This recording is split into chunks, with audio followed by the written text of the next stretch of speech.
hanya dengan Rp15.000 per bulan, Anda telah turut berpartisipasi dalam menyebarkan dakwah bersama Tarbiyah Sunnah. Barakallahu fikum. Bismillahirrahmanirrahim. Assalamualaikum warahmatullahi wabarakatuh. Alhamdulillahilladzi arsala rasulahu bilhuda wa dinil haqq liyudhhirahu 'alad dini kullihi walau karihal musyrikun. Wa asyhadu an la ilaha illallah wahdahu la syarika lah iqraran bihi wa tauhidan, wa asyhadu anna Muhammadan abduhu wa rasuluh sallallahu alaihi wa ala alihi wa ashabihi wa sallama tasliman mazida wa ba'd. Ikhwati fillah, azani Allah wa iyyakum, para peserta Zoom pada majlis pengajian Al-Ikhlas Jati Bening Estate yang Allah muliakan, juga para pendengar radio Tarbiyah Sunnah Bandung dan radio-radio lain, dan beberapa stasiun TV yang juga gabung, Persada TV, Niaga TV, dan TV-TV lain, juga para netizen melalui akun manapun di mana saja Anda berada. Alhamdulillah, kembali kita berjumpa dalam pembahasan kitab At-Tadhkirah susunan Imam Al-Qurtubi rahimahullahu ta'ala. Kita sedang membahas masalah hisab, masalah pertanyaan di alam mahsyar.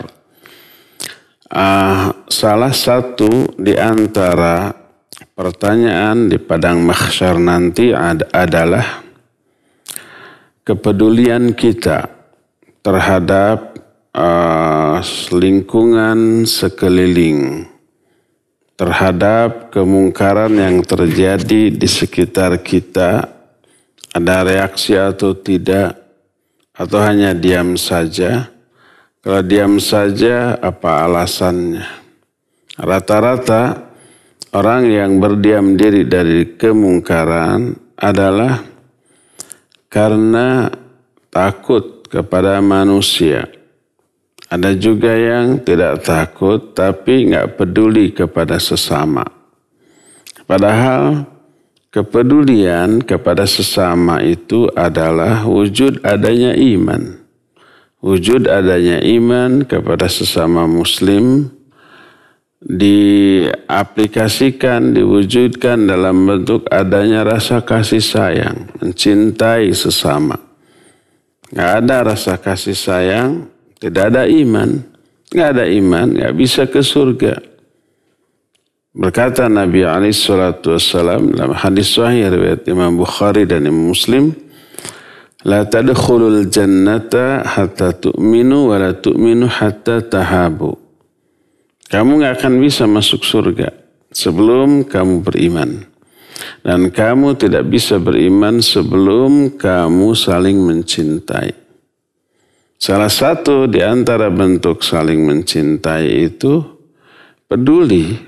Kalau ada yang dizalimi, dibantu. Kalau ada yang berbuat zalim, dicegah. Dan itu nanti akan ditanya di akhirat. Sebuah hadis dari Abu Sa'id Al-Khudri radhiyallahu an diriwayatkan oleh Imam Ibnu Majah. Berkata Abu Sa'id, sami'tu Rasulullah sallallahu alaihi wa alihi wasallam yaqul, innallaha la yas'alul 'abda yawmal qiyamah hatta yaqula lah ma mana'aka idza ra'aital munkara an tunkiruh fa idza laqana Allahu 'abdan hujjatahu qala ya rabbi rajautuk wa faraqtu minan nas. Kata Abu Sa'id, aku mendengar Rasulullah sallallahu alaihi wasallam bersabda, sesungguhnya Allah pasti akan bertanya kepada seorang hamba pada hari kiamat. Sampai salah satu pertanyaannya adalah, apa yang menghalangimu ketika kamu melihat kemungkaran, tapi kamu tidak mengingkarinya? Lalu Allah membiarkan dia mengemukakan hujjahnya. Dia berkata, ya Allah, aku berharap kepada Engkau, tapi aku takut kepada manusia. Hadis ini sanadnya sahih, seluruh rijalnya thiqat. Rijal itu artinya para perawinya semuanya thiqat atau terpercaya.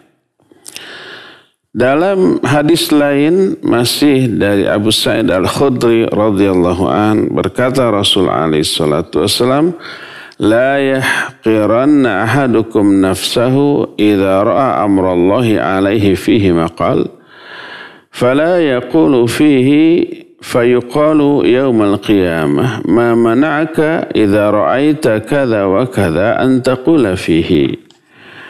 Fayaqulu lahu ay rabbi khiftun nas.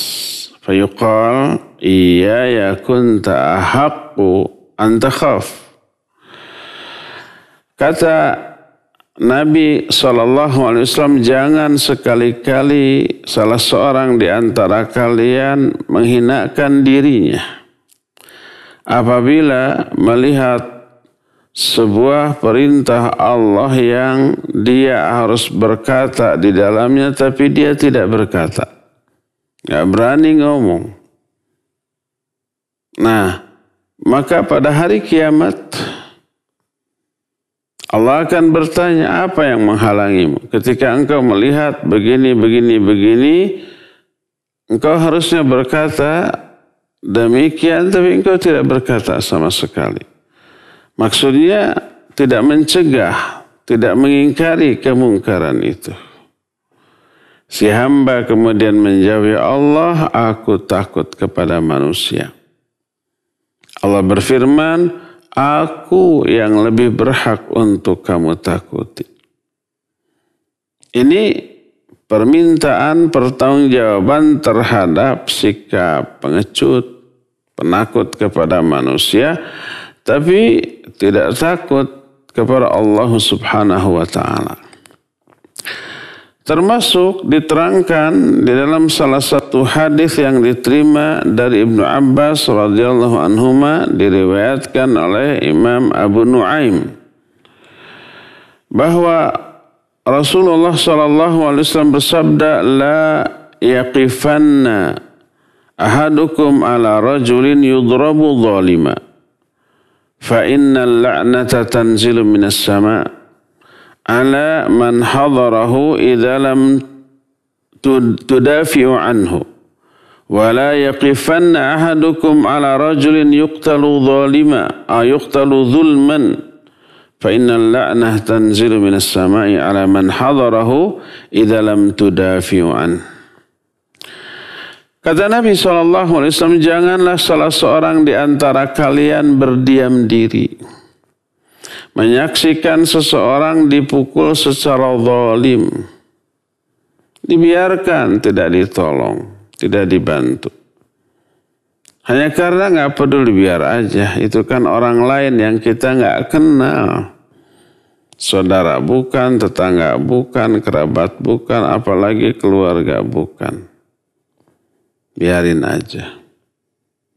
Jangan salah seorang di antara kalian berdiam diri terhadap seseorang yang dipukul secara zalim, karena sungguhnya laknat akan turun dari langit kepada orang yang di hadapannya ada kezaliman tapi tidak dia bela. Orang yang dizaliminya tidak dia bantu. Dan jangan salah seorang di antara kalian berdiam diri melihat seseorang yang dibunuh secara zalim, karena laknat akan turun dari langit kepada orang yang menyaksikannya tapi tidak membelanya atau tidak membantunya. Walhasil semua keterangan-keterangan tadi menunjukkan adanya hisab di akhirat. Pertanyaan yang kemudian terpojokkan orang yang ditanya tersebut karena kesalahan dia ketika di dunia. Dan salah satu di antara perkara yang ditanyakan adalah perkara amar ma'ruf nahi munkar. Ada kemungkaran di hadapannya tapi tidak dia ingkari. Baik alasannya karena takut kepada kezaliman orang atau karena tidak peduli kepada korban kezaliman tersebut.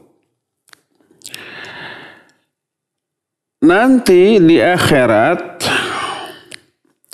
orang kafir, orang munafik juga akan dihisab dan berjumpa secara langsung oleh Allah Azza wa Jalla. Tapi dasar si munafik di dunia suka nipu orang, bermuka dua, lain di mulut, lain di hati, jago berdusta, ahli dalam menipu, sampai-sampai di hadapan Allah pun nanti mereka berdusta dan mengingkari apa yang telah mereka kerjakan ketika di dunia. Kamu sudah berbuat begini begitu nih, ada apa namanya catatan amal kamu ketika di dunia. Dia ingkari. Akhirnya minta didatangkan saksi. Tapi saksi itu nggak mau orang lain kecuali dirinya sendiri. Oleh Allah dikabulkan. Akhirnya bersaksilah seluruh tubuhnya. Mulutnya disumpal. Yang berbicara adalah anggota badannya. Dan memberatkan dirinya karena anggota badannya saat itu akan berbicara secara benar, jujur. Tidak seperti jiwa si munafik yang pendusta.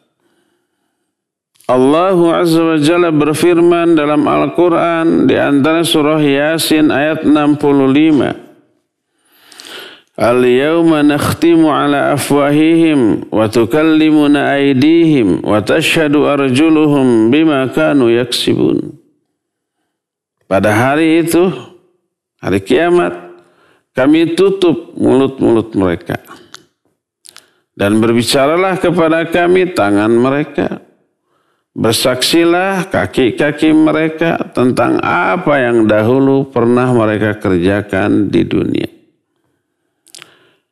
Dalam surah An-Nur 24 Allah Azza wa Jalla juga berfirman, yauma tashhadu alaihim alsinatuhum wa aydihim wa arjuluhum bima kanu ya'malun.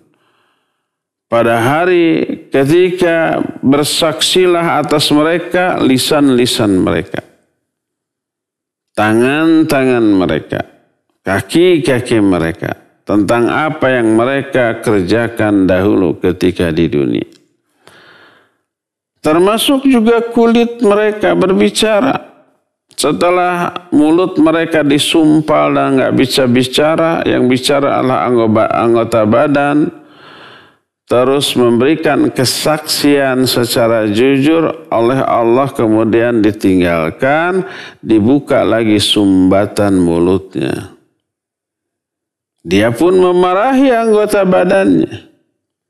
Allah berfirman dalam surah Fussilat ayat yang ke-27 ayat 21, Allah menyatakan wa qalu li juludihim lima syahidtum alaina.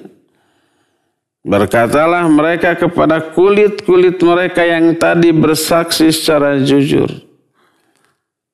Mulutnya nih yang ngomong karena sudah dibuka sumbatan dari mulutnya. Tadi nggak bisa bicara, sekarang bisa lagi bicara. Lima syahidtum alaina, kenapa kamu bersaksi dengan persaksian yang memberatkan kita?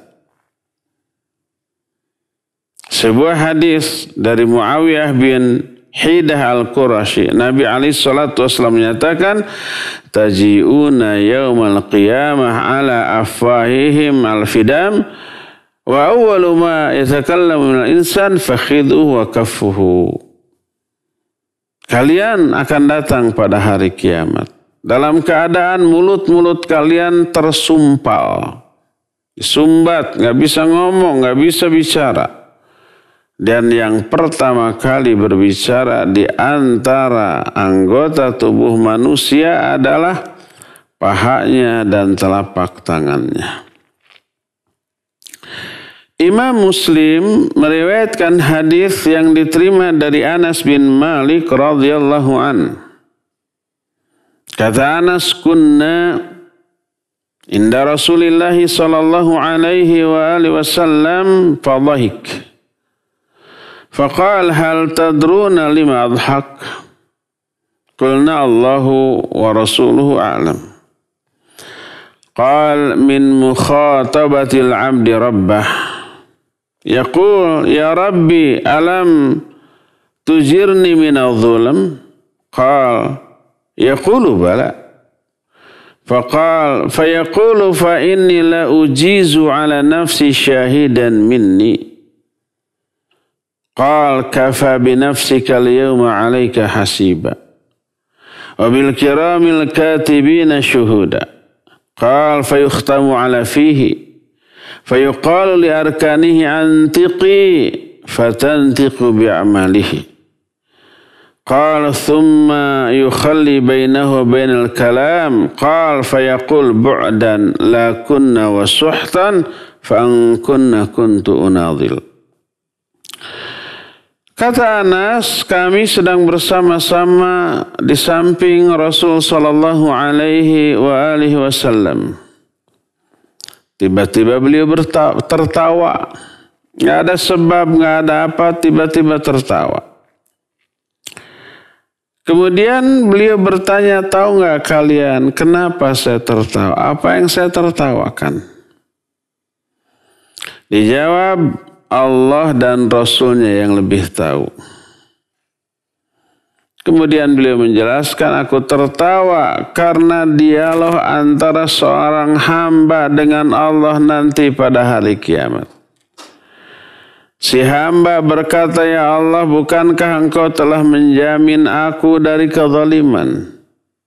Maksudnya, di hari kiamat tidak akan ada kezaliman. Akan diadili, dihisab secara adil. Kata Allah, iya. Orang tadi berkata lagi, aku tidak membolehkan siapapun menjadi saksi atas diriku kecuali diriku sendiri. Gak mau menerima saksi yang lain kecuali dirikulah yang menjadi saksi atas kelakuanku, atas perbuatanku. Orang ini menyangka dia nanti bisa berdusta, berbohong tentang dirinya.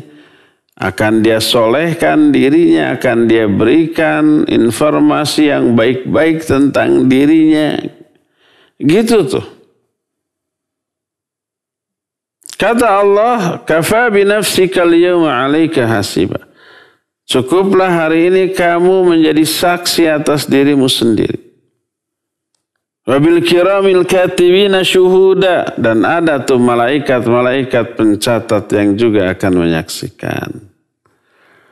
Lalu ditutuplah mulutnya, disumbat, nggak bisa ngomong, nggak bisa bicara.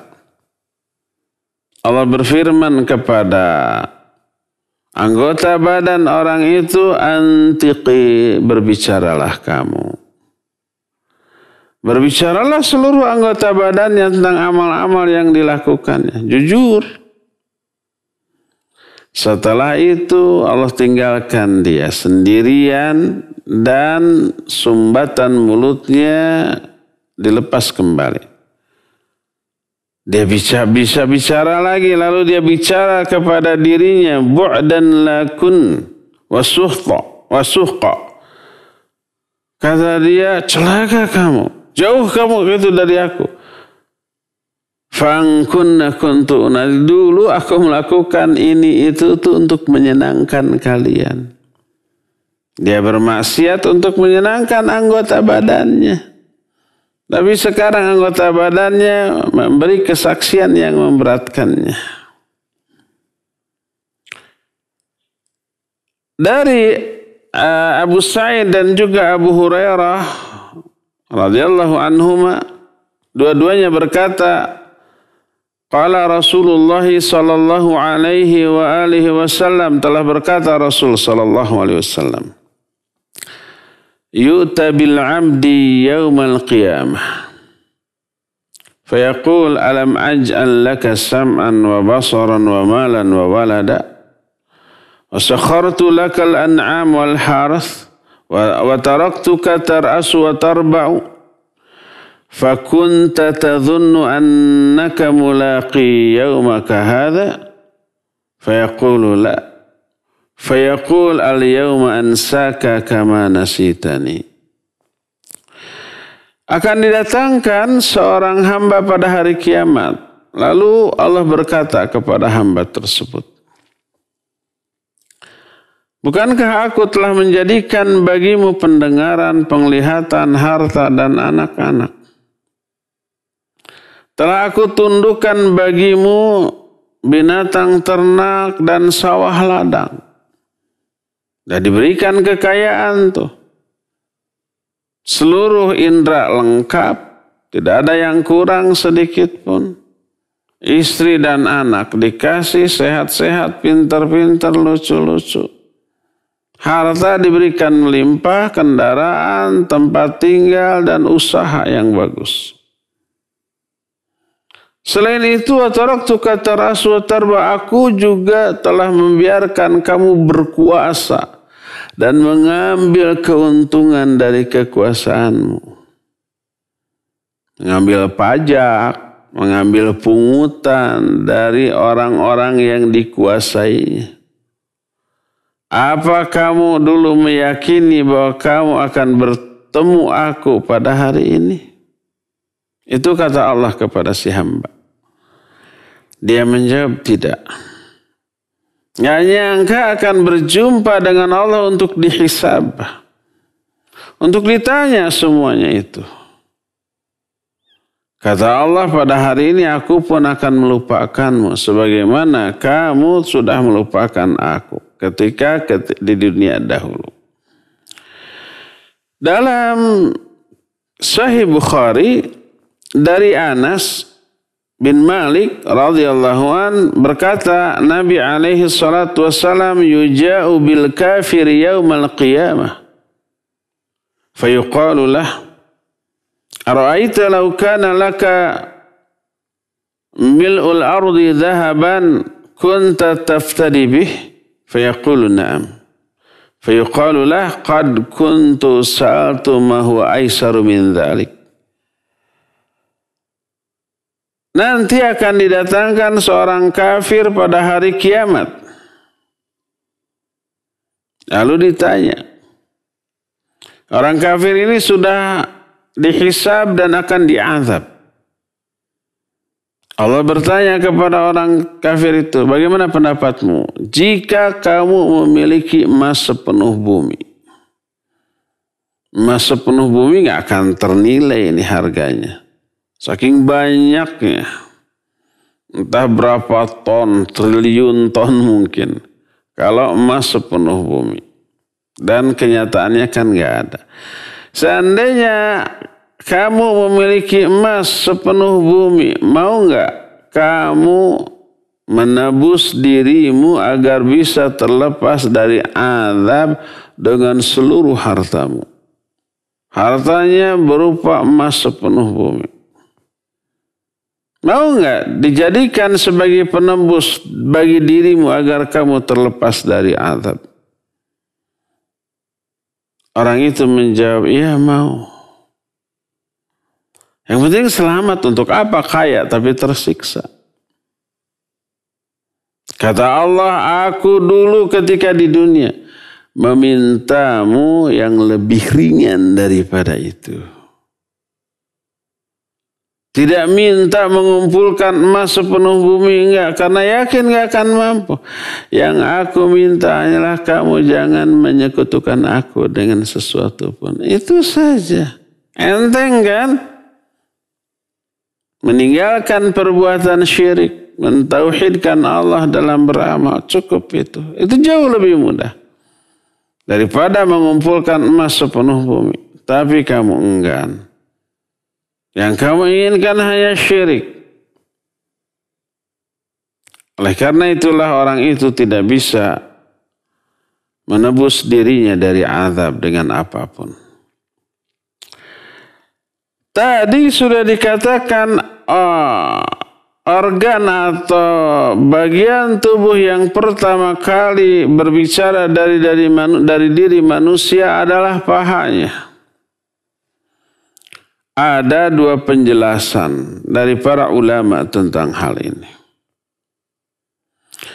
Penjelasan pertama, ayyakuna dzalika ziyadatan fil fadhihah wal khazyi ala ma nataqa bil kitab fi qouli ta'ala hadza kitabuna yantiqu alaikum bil haqq. لأنه كان في الدنيا يجاهر بالفواحش ويخلو قلبه عندها من ذكر الله تعالى فلا يفعل ما يفعل خائفا مشفقا فيجزيه الله بمجاهرته الإشاعة بفحش وعلى رؤوس الأشهاد. Pertama, ini merupakan siksa tambahan atau kesaksian tambahan di dalam keburukan dan kehinaan. Tambahan dari apa? Tambahan dari apa yang sudah tertulis dalam kitab catatan amal. Allah berfirman, hadza kitabuna yantiqu alaikum bil haqq. Ini kitab catatan kami yang berbicara dengan sebenar-benarnya tentang amalan-amalan kalian. Selain ada catatan kitab, ada juga persaksian langsung dari anggota tubuhnya. Dan ini dilakukan di hadapan seluruh makhluk pada hari kiamat, dipermalukan. Kenapa demikian? Karena dahulu ketika di dunia dia pun melakukan perbuatan keji secara terang-terangan. Sementara hatinya kosong dari zikrullah. Dia tidak melakukan perbuatan yang umumnya dilakukan oleh orang yang takut dan khawatir. Lah yang takut dan khawatir tidak akan melanggar. Dia mah berani atau melanggar. Maka Allah hinakan dia dengan cara dibongkar, diekspos, diberitahukan kekejian orang itu di hadapan seluruh makhluk pada hari kiamat. Ini penjelasan yang pertama. Kenapa ada persaksian dari tubuh atau anggota tubuh manusia itu sendiri di hari kiamat. Penjelasan yang kedua, ayyakuna hadza fi man yaqra'u kitabahu wa la ya'rifu bima yantiqu bihi bal yajhaduhu fa yakhtimullahu ala fihi 'inda dhalik fatantiqu minhu al-jawarih allati lam takun natiqatan fid dunya fatashhadu 'alaihi sayyi'atuhu. Wahada adharul wajhain. Kedua, persaksian dengan anggota badan ini diperuntukkan bagi orang yang telah membaca kitab catatan amalnya tapi dia tidak mengakuinya. Enggak, saya enggak melakukan ini. Diingkari dia. Maka Allah tutup mulutnya ketika itu, disumbat. Lalu disuruh seluruh anggota badannya berbicara. Para anggota badan tadinya nggak bisa berbicara ketika di dunia. Satu-satunya yang bisa berbicara hanyalah mulut. Lisan kita di dunia. Yang lain tidak. Di akhirat sebaliknya mulut dikunci selain mulut berbicara. Lalu memberikan persaksian tentang keburukan-keburukan itu. Inilah yang lebih rajih atau lebih kuat atau lebih jelas. Sebagaimana ucapan Zaid bin Aslam ketika menafsirkan lima syahidtum alaina. Ketika orang itu berkata kepada kulitnya sendiri, kenapa kamu bersaksi yang memberatkan kita? Ini maksudnya fatamradu fil juhud fastahaqqu minallahil fadah wal ikhza. Itu karena mereka mengingkari, tidak mengakui isi catatan kitab tentang amalan-amalan dia. Maka orang itu pun berhak untuk dibongkar di hadapan makhluk dan dihinakan di hadapan seluruh makhluk. Kita juga kan kalau ada orang melakukan kesalahan, kita memaklumi karena manusia tempatnya kesalahan dan kekhilafan. Yang bikin kita jengkel itu dia nggak ngaku kepada kesalahan. Gemes tuh. Dan nyata salah saksi banyak, bukti ada, gengsi mengakui kesalahan itu kesel. Dan yang lebih parah lagi nggak mengaku kesalahan, nggak minta maaf, terus mengulang lagi. Itu yang bikin jengkel. Termasuk kasus umpamanya orang tua dengan anak atau suami dengan istri dengan suami. Kesalahannya mungkin kecil, tapi kemarahan yang ditimbulkan dari kesalahan kecil itu dahsyat. Lalu orang yang bersalah, mau istri, mau suami, mau anak, merasa nggak terima kesalahannya kecil, kok dimarahinya segede itu. Mungkin bukan marah karena kesalahannya, tapi karena ngeyelnya dia di atas kesalahan itu. Nggak ngaku salah, nggak minta maaf gitu ya. Malah marah ketika kesalahannya dikoreksi. Itu tuh yang bikin memancing kemarahan yang dahsyat melebihi dari kadar kesalahannya. Kesalahannya kecil, tapi ada kesalahan yang jauh lebih besar daripada kesalahan tadi, yaitu tidak mengakui kesalahan, ngeyel sureyel, ngotot surotot, kekeh petekeh di atas kesalahannya, malah marah, nggak terima. Itu yang kesalahan yang lebih besar. Yang membuat kemarahan orang lain itu dahsyat. Bukan karena kesalahan yang dilakukannya, tapi karena ngeyelnya dia dalam kesalahan. Seperti orang munafik tadi, dia ingkar kepada kesalahan yang dia lakukan, yang tercatat dalam kitab catatan amal. Siapa yang gak gemes kepada orang yang kayak gitu? Akhirnya Allah bongkar aib orang itu di hadapan semua makhluk. Kalau orang berbuat salah sebesar apapun kesalahannya, lu ngaku, aduh saya salah, mohon maaf, saya janji nggak akan mengulang lagi. Terhibur hati kita tuh. Tadinya mau marah banget melihat dia mengaku, ya udahlah kita maafkan. Akhirnya ya udah kita sayangi lagi, kita baikin lagi, kita lupakan kesalahan barusan. Beres tuh, ya enggak? Adapun sabda Rasul alaihi salatu wassalam ketika menerangkan firman Allah kepada seorang hamba pada hari kiamat, wa taraktuka tarasu wa tar'abu wa tarba'u. Aku tinggalkan, aku biarkan kamu berkuasa dan kamu memunguti keuntungan dari orang yang dikuasaimu, yang kamu kuasai. Maknanya tarasu ala qaumika bi ayyakuna ra'isan alaihim wa ya'khudur raba' mimma yuhsalu lahum minal ghanaim wal kasab. Maksudnya adalah kamu sudah aku jadikan sebagai pemimpin atas kaummu. Kamu berkuasa. Kamu memunguti pungutan, melakukan pungutan, apapun namanya, pajak kayak iuran kayak atau apapun. Karena umumnya kebiasaan manusia si penguasa dengan alasan membutuhkan biaya untuk mengatur orang-orang yang dikuasainya, mereka memunguti beberapa pungutan. Kita menyebutnya pada zaman sekarang dengan sebutan apa? Pajak. Dari zaman baheula tuh.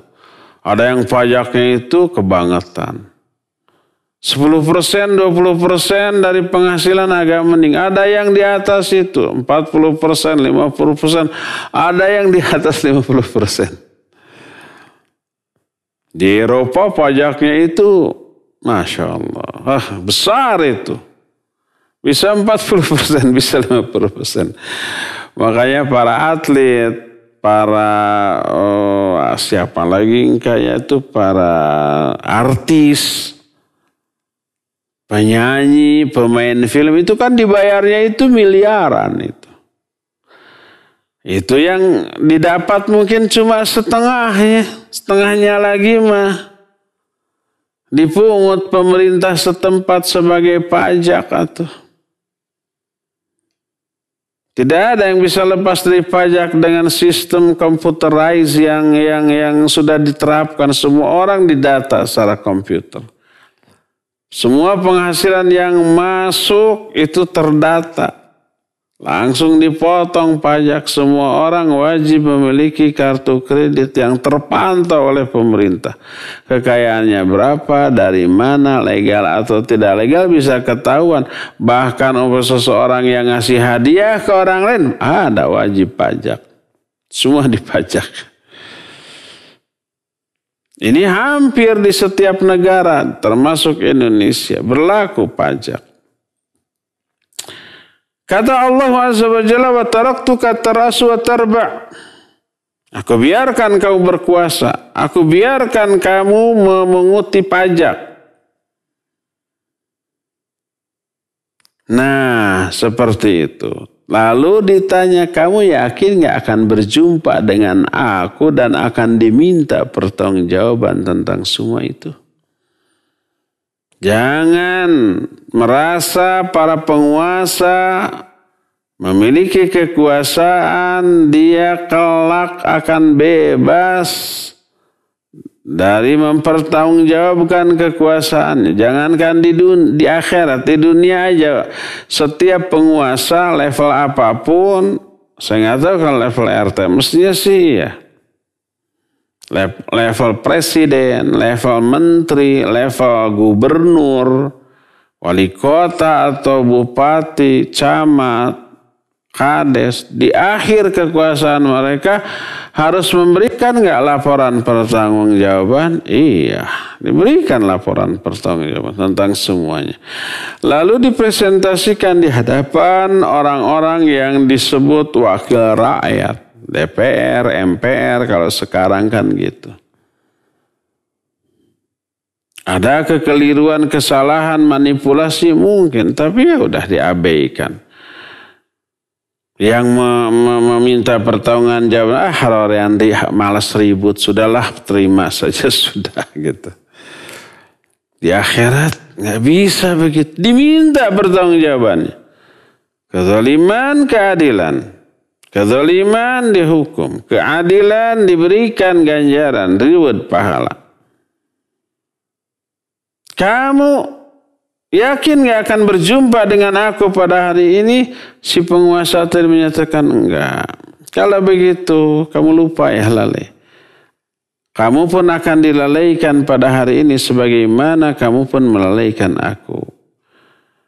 Maknanya al-yawma ansaka kama nasitani. Pada hari ini kamu akan dilupakan sebagaimana kamu dulu melupakan. Maknanya al-yawma atrukuka fil azab kama tarakta ibadati wa ma'rifati. Aku akan biarkan kamu terkena azab sebagaimana kamu melalaikan ibadah kepadaku dan melakukan amal soleh untukku. Apakah ini hanya berlaku bagi orang-orang muslim? Bagaimana dengan orang-orang kafir? Apakah orang kafir juga berjumpa dengan Allah dan akan ditanya? Jawabannya ya. Allah berfirman dalam Al-Quran, surah Al-A'raf ayat 6, kata Allah, فَلَنَسْأَلَنَّ الَّذِينَ أُرْسِلَ إِلَيْهِمْ.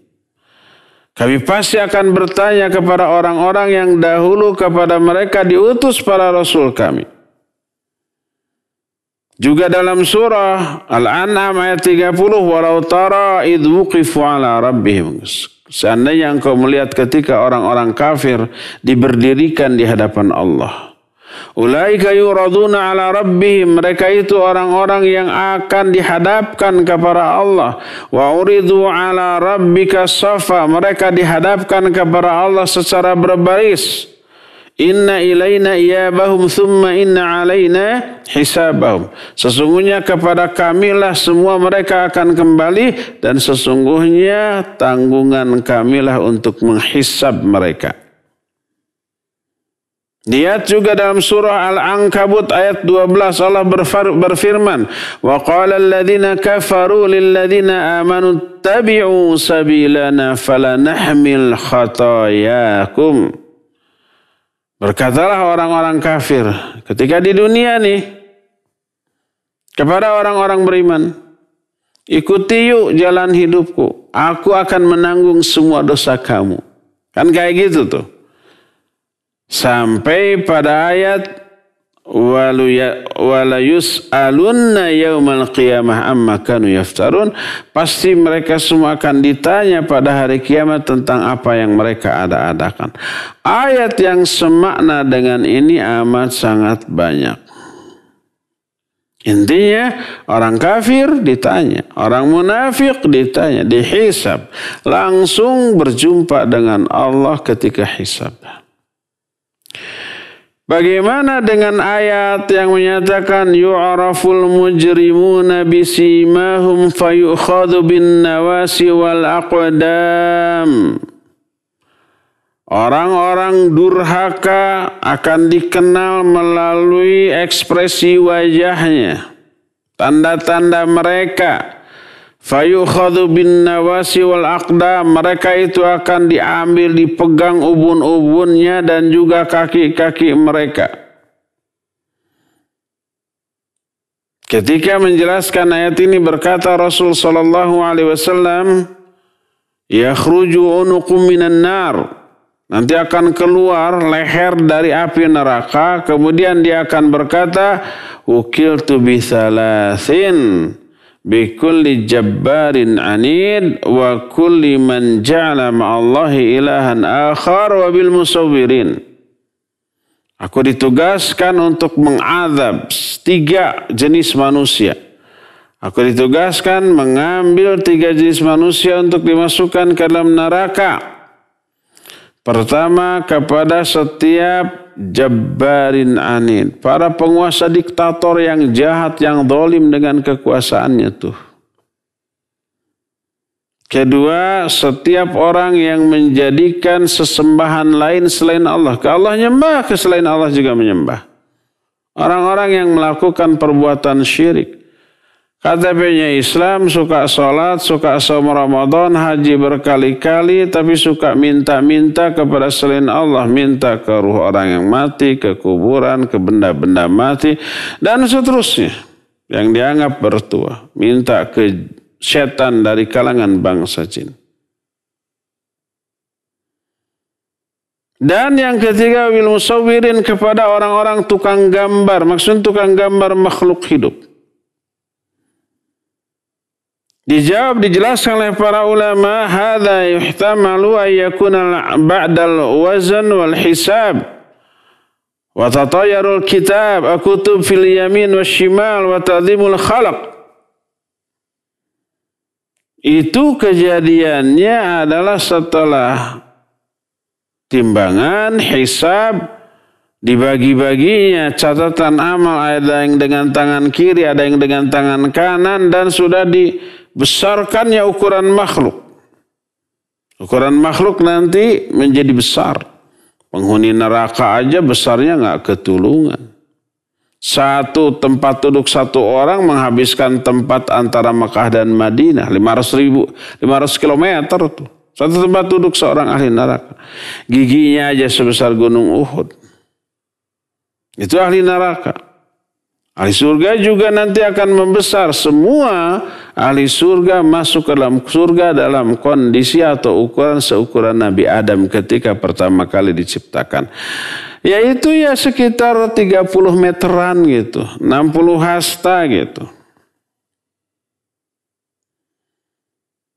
Jadi semuanya itu dihisab. Dan al-musawwirin, tukang gambar, mereka ini sekalipun ahli tauhid, mereka akan ditanya dan dihisab. Kemudian walaupun mereka muslim ditanya dihisab, tapi melakukan pelanggaran dalam bentuk menggambar makhluk hidup, menjadi orang yang paling dahsyat siksanya. Asyaddun nasi adzaban yaumil qiyamah al-musawwirun. Manusia yang paling dahsyat azabnya pada hari kiamat adalah tukang gambar. Adapun orang-orang kafir dan musyrik, mereka diulang berkali-kali tentang pertanyaan tersebut. Para ulama menyatakan Allah menyebut hisab secara global. Dan banyak keterangan tentang hal ini yang menunjukkan bahwa banyak orang-orang mukmin masuk ke dalam surga tanpa hisab. Sehingga orang mukmin ada 3 kelompok. Pertama, kelompok yang tidak dihisab sama sekali, masuk surganya tanpa hisab. Kelompok kedua, ada yang dihisab tapi hisab yang mudah lalu masuk surga. Dua-duanya orang mukmin yang soleh. Yang ketiganya ada yang dihisab dengan hisab yang sangat dahsyat. Mereka muslim yang ahli maksiat, termasuk orang kafir. Kalau di kalangan orang-orang mukmin, orang yang terdekat dengan rahmat Allah, ada yang masuk surga tanpa hisab, maka di kalangan orang kafir juga ada yang masuk ke neraka tanpa hisab. Mereka adalah orang-orang yang sangat dekat dengan kemurkaan dan laknat Allah Azza wa Jalla. Walhasil, orang yang masuk surga tanpa hisab atau masuk neraka tanpa hisab ada. Dan ini semuanya menjelaskan tentang salah satu di antara penjelasan hisab, yaitu adanya dialog, adanya pertanyaan.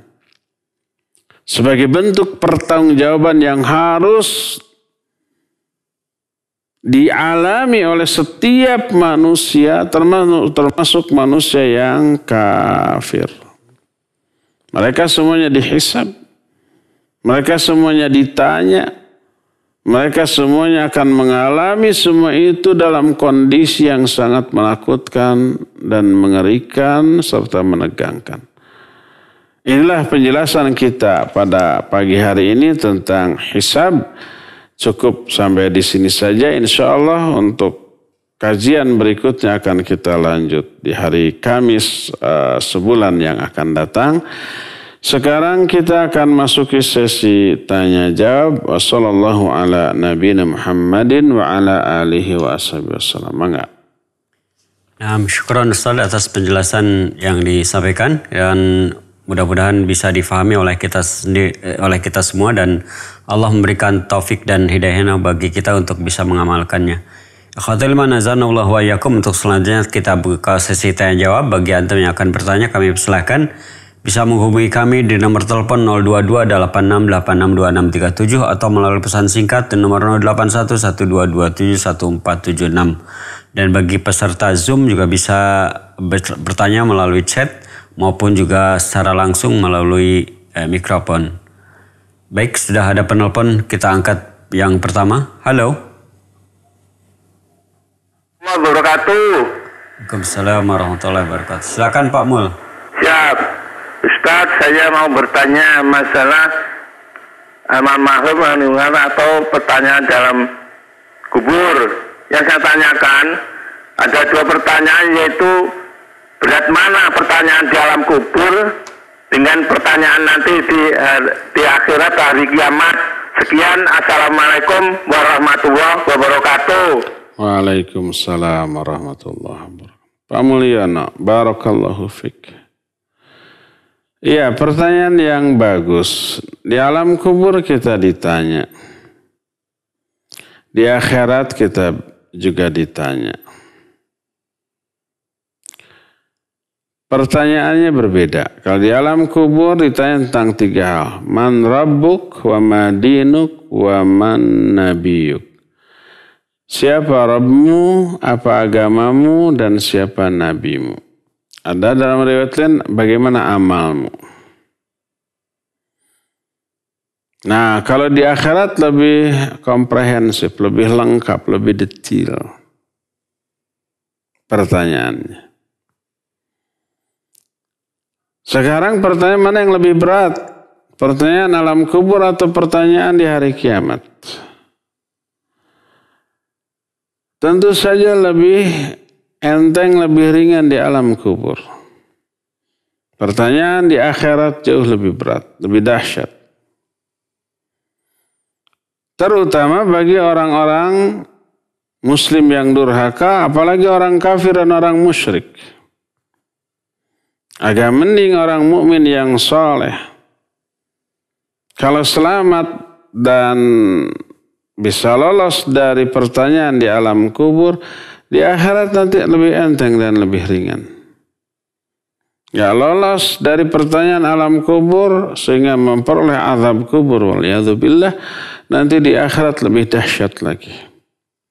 Tapi secara umum, pertanyaan di alam akhirat jauh lebih dahsyat.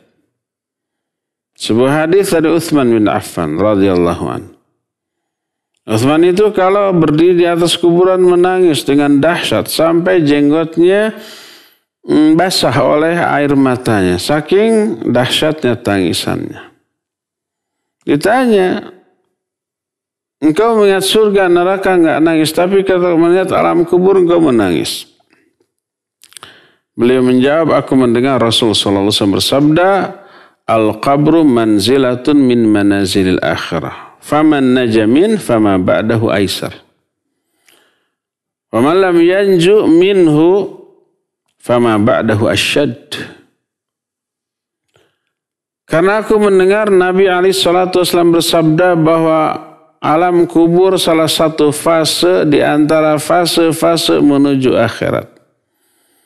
Siapa yang selamat dari alam kubur, maka kehidupan setelahnya lebih mudah.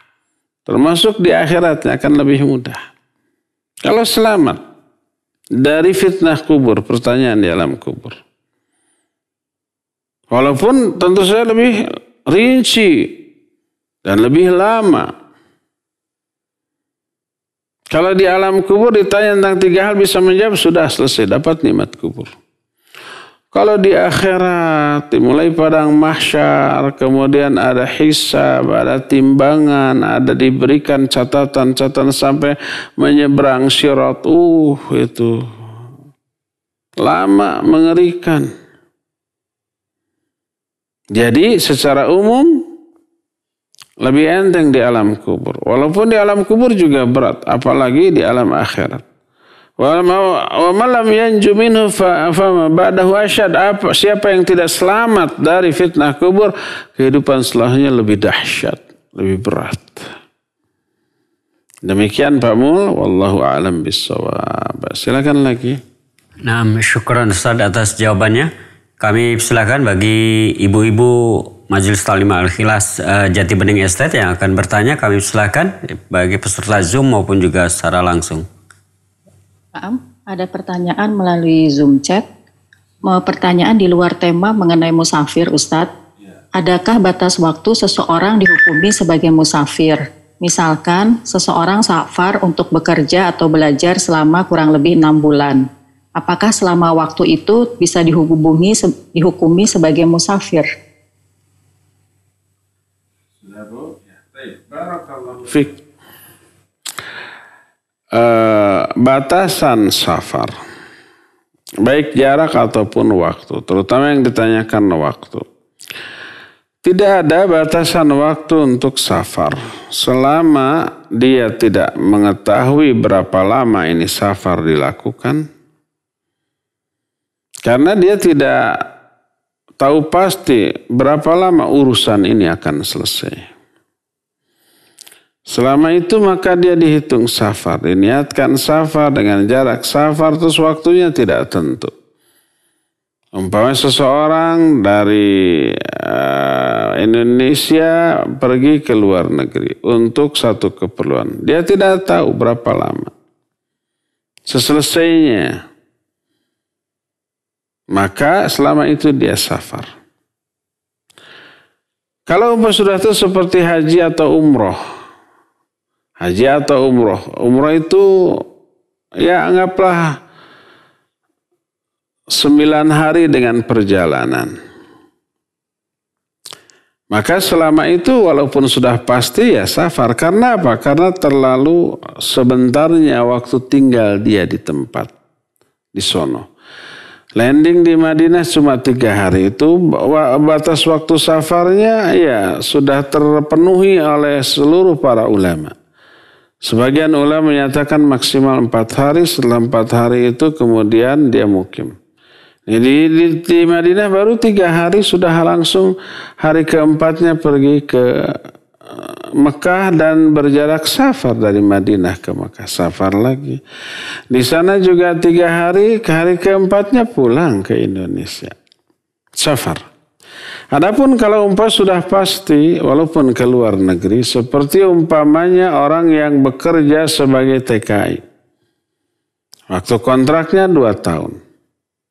Ada setahun sekali pulang. Atau para mahasiswa Indonesia kemudian kuliah di luar negeri. Jelas waktunya, 4 tahun atau 5 tahun. Dan walaupun setiap tahun pulang. Itu sudah pasti. Maka selama di sana rentang waktu sampai 6 bulan umpamanya. Ada pelatihan nih 6 bulan di sana. Selama di sana sudah pasti 6 bulan maka dia mukim. 4 hari pertama oke, dia boleh safar. Boleh diqasar. Tapi setelah itu kemudian dia dianggap mukim. Karena sudah pasti. 6 bulan umpamanya, ya, maka selama di sana dia melakukan amalan sebagai seorang musafir. Seseorang umpamanya dari Jakarta pergi ke Bandung, sudah safar? Iya, sudah safar. Boleh dijamak qasar? Iya, boleh. Nah, sekarang bagaimana kalau orang dari Jakarta ke Bandung, lalu sekolah di Bandung 5 tahun? 5 tahun deh kalau pas. Kalau malas-malas ada yang tidak lulus, ada yang ulang-ulang bisa lebih 6 tahun, bisa 7 tahun, bisa jadi mahasiswa abadi. Sudah pasti itu. Walaupun mungkin saja setiap bulan pulang untuk ketemu orang tuanya. Tapi dia sudah dianggap mukim di Bandung. Karena sudah pasti dia akan tinggal di Bandung selama sekian tahun, selama masa dia kuliah, selama masa dia sekolah. Maka selama di Bandung dia mukim, nggak boleh lagi dia qasar. Nanti kalau udah selesai, kemudian pulang lagi ke Jakarta, tinggal di Jakarta untuk kerja atau untuk tinggal sama orang tuanya, ya dia pindah lagi mukimnya di Jakarta. Pas nanti ke Bandung untuk suatu keperluan beberapa saat, ya dia safar. Demikian, wallahu a'lam bissawab. Silakan lagi. Syukran Ustaz atas jawabannya. Kami silakan kepada ibu-ibu di peserta Zoom dari Al-Ikhlas. Barangkali masih ada pertanyaan. Silakan Ibu. Belum ada pertanyaan lagi. Belum. Baik. Silakan bagi para pemirsa dan juga para pendengar yang akan bertanya secara langsung kepada Al-Ustaz melalui telepon di nomor 022-8686-2637. Kami tunggu, kami silakan yang akan bertanya. Kalau tidak ada, kami bacakan pertanyaan yang datang melalui pesan singkat, Ustadz. Dari seorang akhwat di Karawang, Ustadz, Afad menyimpang dari tema. Dulu sebelum menikah, saya mempunyai masa lalu yang buruk. Lalu menikah dengan suami saya. Lalu ada kondisi di mana saya dipaksa untuk jujur tentang masa lalu saya. Lalu saya bercerita kepada beliau karena dipaksa dan katanya kalau sudah cerita dia jamin tidak akan membahas masa lalu saya. Ternyata beliau tidak menepati janjinya. Saat saya menolak ajakannya, dia terus-terusan menghakimi masa lalu saya yang buruk. Bahkan dia bilang belum tentu ada laki-laki lain yang mau menerima saya darinya. Apakah saya boleh menolak ajakan hubungan suami istri dengan suami yang tidak sholat? Karena saya muak dengan beliau yang selalu tidak menunaikan sholat. Suami ini sudah hampir 2 tahun selama menikah, jarang sholat. Bahkan sekarang tidak melaksanakan sholat dan tidak diingat. Dan jika diingatkan untuk sholat, dia suka marah dan bilang saya berisik. Dari situ pula rasa sayang dan cinta saya sekarang hilang. Tidak ada lagi rasa yang bisa membuat saya bertahan. Dan apakah saya boleh mengajukan cerai? Salah saya kenal beliau terlalu cepat dan memutuskan untuk menikah cepat tanpa mengetahui beliau terlebih dahulu. Terima kasih, semoga dijawab. Allahumma amin. Iya, barakallahu fiik. Ibu yang bertanya, emak yang bertanya barusan. Iya, suami tidak sholat, apa yang harus dilakukan? Dakwahi, ingatkan. Terus kalau diingatkan malah marah, berisik kamu. Maka ulama ikhtilaf dalam hal ini. Sebagian ulama, Syekh Al-Utsaimin rahimahullahu ta'ala, orang muslim tidak sholat itu kafir. Baik dia merasa dosa atas perbuatannya, mengakui kewajiban sholat atau tidak, maka menurut beliau dan sebagian ulama lain kafir. Bukan muslim lagi. Kalau statusnya demikian, maka pernikahannya bukan cerai, tapi fasakh. Mana fase itu rusak sudah, bukan suami istri lagi, nggak boleh lagi. Sama dengan kalau umpama suami di tengah jalan murtad setelah waktu nikah muslim, setelah menikah murtad, maka otomatis rusak, bukan suami istri lagi. Jangan mau diajak berhubungan, karena bukan suami istri, fasakh bukan cerai. Itu menurut ulama-ulama yang menjelaskan atau menyatakan bahwa meninggalkan sholat itu kafir. Pendapat kedua menyatakan selama orang itu masih mengakui kewajiban sholatnya, masih merasa berdosa besar karena meninggalkan sholatnya, maka dia masih muslim, tapi muslim yang berdosa besar. Hendaklah diingatkan, dan kalau sudah diingatkan tetap, maka wajib, bukan boleh, wajib setiap istri untuk apa? Mengajukan khulu, gugatan cerai. Karena dia akan menjadi kawan suami kita, atau suami istri akan tetap menjadi suami istri sampai ke akhirat. Apalagi kalau saling mencintai. Al-mar'u ma'a man ahabba. Seseorang itu akan selalu bersama-sama dengan orang yang dicintai sampai ke akhirat. Suami yang tidak sholat di akhiratnya di mana? Na'udzubillah, di neraka. Mau bersama-sama dengan suami kayak gitu? Na'udzubillah. Jangan. Jadi kalau sudah dinasihati, didakwahi, tetap melakukan pelanggaran syariat, tidak melakukan salah satu rukun Islam. Biasanya kalau nggak sholat mungkin juga nggak saum Ramadan. Mungkin juga nggak zakat walaupun dia sudah wajib zakat. Mungkin nggak haji walaupun dia sudah mampu berhaji. Semua rukun Islam dia tinggalkan. Nah, berbanding lurus mungkin saja apa yang Allah larang akan dilanggar. Orang yang sudah gitu nggak takut dosa. Dia mungkin mabuk, dia mungkin judi, dia mungkin zina, dia mungkin melakukan pelanggaran-pelanggaran yang keras, dilarang secara syar'i. Nah, kalau sudah begitu, lebih utama bagi istri untuk mengajukan khulu, gugatan cerai kepada suami. Lalu meminta pahala kepada Allah atas musibah itu dan meminta ganti yang lebih baik. Dan itu jadi pelajaran nanti cari suami lagi itu hati-hati. Jangan hanya sekilas, hanya memandang aspek duniawinya. Oh dia kaya, dia pintar, dia secara sosial baik. Oh dia itu umpamanya kasep gitu ya, ganteng. Sudah, nggak dilihat agamanya. Maka dijamin dia akan menyesal. Jadi orang yang menikahi seseorang karena aspek duniawinya tanpa melihat agamanya dijamin dia akan menyesal. Jadi pertimbangkan agama dalam segala hal. Terlebih memilih jodoh ya. Karena itu seumur hidup kita sampai ke akhirat kita. Wallahu a'lam. Silakan lagi. Nah, syukron Ustaz atas jawabannya. Kami silakan dari Bekasi, dari Jati Bening Estate. Barangkali masih ada pertanyaan, Bu? Ya, nah. Bismillah, Assalamualaikum Ustadz, izin bertanya. Kalau kita mengajak tetangga untuk meninggalkan kegiatan-kegiatan bid'ah, tapi sulit sekali. Malah kami diasingkan oleh sebagian tetangga. Apa yang harus kami lakukan? Jazakallahu khairan. Ya, wa jazakallahu khaira. Kita memang wajib mendakwahi orang yang tidak tahu.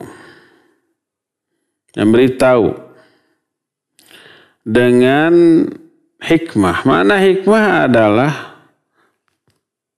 penjelasan ilmiah di saat yang tepat, momennya tepat, dengan cara yang baik. Caranya baik, momennya tepat, dan penjelasannya ilmiah. Itu makna hikmah. Sesuai dengan kondisi, karakter, dan kualitas daya tangkap orang yang kita dakwahi. Bahasanya disesuaikan. Penjelasannya disesuaikan. Cari momen yang pas. Kalau semuanya itu sudah masuk, lalu dia malah umpamanya membenci kita, tidak sekedar membenci, menebar fitnah tentang kita. Itu risiko. Tapi kalau umat kita sudah mengetahui karakter dia begitu, kalau diberitahu ini orang berdasarkan banyak pengalaman, bukannya nerima tapi malah menebar fitnah, memusuhi, menyebar provokasi ke orang-orang. Akhirnya kita terpojokan, terfitnah, diasingkan. Maka orang itu tidak membutuhkan dakwah kita. Jangan paksakan. Berikan dakwah kepada orang yang membutuhkannya. Adapun kalau dakwah kita hanya dijadikan sebagai bahan untuk menebar fitnah tentang kita, maka tahan diri kita dari mendakwahi dia. Kalau mengetahui karakter dia seperti itu, ya, umpamanya ada orang nih melakukan, menjelaskan kebid'ahan di tengah komunitasnya, kita ada di sana. Kalau kita bantah, bukan maslahat tapi madarat. Maka jangan, tahanlah diri kita untuk menghindarkan madarat. Karena dakwah bagian dari amar ma'ruf nahi munkar. Dan kaidah dalam beramar ma'ruf nahi munkar adalah menyuruh yang ma'ruf atau melanggar yang munkar dengan cara yang tidak melahirkan kemungkaran yang lebih besar. Suruhlah manusia untuk berbuat ma'ruf dengan cara yang ma'ruf. Dan larang orang dari kemungkaran dengan cara yang tidak mungkar dan tidak menimbulkan kemungkaran yang lebih besar. Demikian, wallahu a'lam bissawab. Silakan. Syukron Ustaz atas jawabannya. Kami silakan bagi peserta Majelis Taklim Al-Hiyas. Barangkali masih ada Ibu? Belum ada lagi, Pak. Belum ada. Terima kasih. Kami silakan bagi para pendengar juga pemirsa yang akan bertanya secara langsung kepada Al-Ustadz melalui telepon. Kami tunggu. Tadi ada yang masuk. Halo. Iya. Halo. Halo, assalamualaikum Ustaz. Waalaikumsalam warahmatullahi wabarakatuh. Dari siapa, di mana Bapak? Dari Abu Zeni di Kalimantan Barat, Ustaz. Silakan Abu Zeni. Mau nanya itu, bagaimana hukumnya itu zikir istighosah itu Ustaz. Jadi baca ini berapa kali, baca ini berapa kali gitu dipimpin oleh seorang imam. Syukran Ustaz. Barakallahu fiik. Assalamualaikum warahmatullahi wabarakatuh. Ya. Afwan wa fika barakallahu. Waalaikumsalam warahmatullahi wabarakatuh. Makna istighatsah. Istighatsah itu salah satu bentuk ibadah yang hanya boleh ditujukan kepada Allah Azza wa Jalla. Makna istighatsah adalah minta pertolongan. Cuma bedanya dengan isti'anah. Isti'anah juga minta pertolongan. Kalau isti'anah itu minta pertolongan kepada Allah dalam meraih hal-hal yang baik, hal-hal yang manfaat. Contoh umpamanya Allah beri saya rizki, itu isti'anah. Ya Allah umpamanya mudahkan saya di dalam memahami pelajaran, itu isti'anah. Kalau istighatsah minta pertolongan kepada Allah dalam bentuk untuk dihindarkan dari keburukan.